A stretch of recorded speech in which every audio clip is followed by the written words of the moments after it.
How do you deal with that? More soon. This is Radio 2. On BBC Sounds. And on your smart speaker, play BBC Radio 2. BBC News at 1 o'clock. This is Nikki Cardwell. The government confirms plans to lower the voting age at general elections to 16. An MP suspended from the Parliamentary Labour Party has called for better communication from Sir Keir Starmer, and the discovery of the oldest barn owl ever recorded in Britain and Ireland. The government has confirmed that the voting age for general elections will be lowered to 16, with the change in place for when the country next goes to the polls.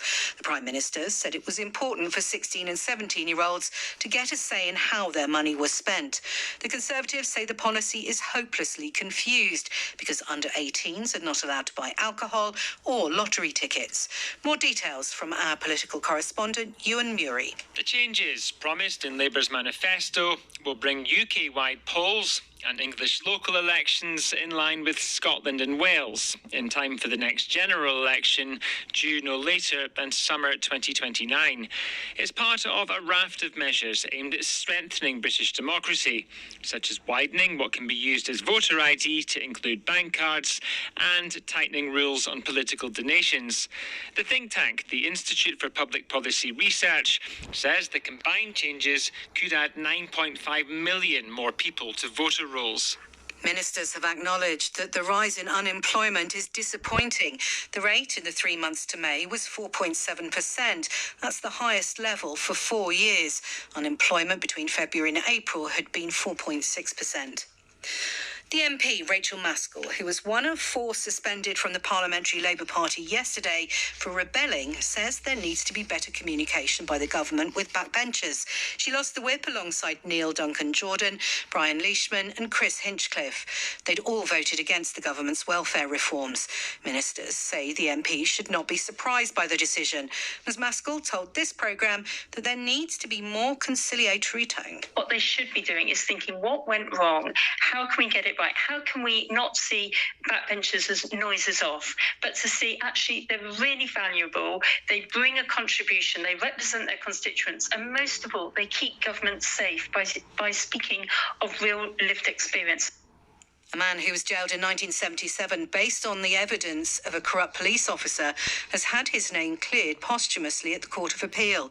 Errol Campbell, who died in 2004, was given an 18-month sentence for theft and conspiracy to steal from a British Rail goods depot in South London. The case against him was led by the discredited British Transport Police officer Derek Ridgewell. Rescue teams searching for a British man in the Italian Alps have found a body.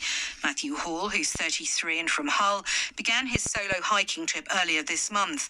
The body was discovered last night close to a mountain viewpoint above the town of Chiavenna, where he'd been staying. His family has been informed. Rugby union, and for the first time since the reign of Queen Victoria, there is no Welsh player in a British and Irish Lions test match squad. The 3-game series against Australia begins in Brisbane on Saturday.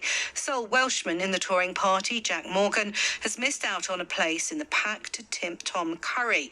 The Lions head coach Andy Farrell was asked how close Morgan was to selection. As close as you could imagine. You're actually gutted for players because playing good rugby could well easily be in this side, but I suppose that shows the good place that we're at as a group. A tartan has been created for next summer's Commonwealth Games in Glasgow. It features blue, pink and purple tones against a steel grey base inspired by the city's shipbuilding heritage.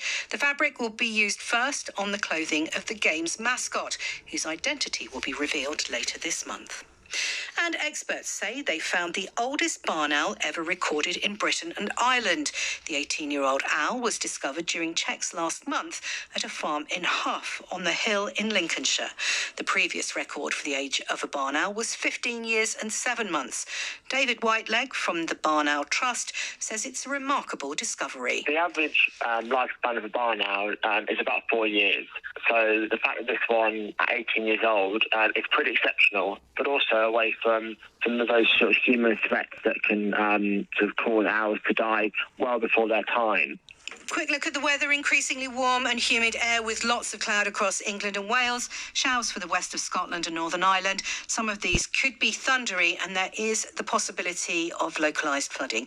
Top temperatures this afternoon, 26 Celsius in London, 24 in Cardiff, 21 in Edinburgh and 19 in Belfast. BBC News, it's 1:05. Thank you, Nikki. This is Radio 2. Jeremy Vine. Hello. Welcome to the show. Later on, do you love sending people long voice notes or do you hate receiving them?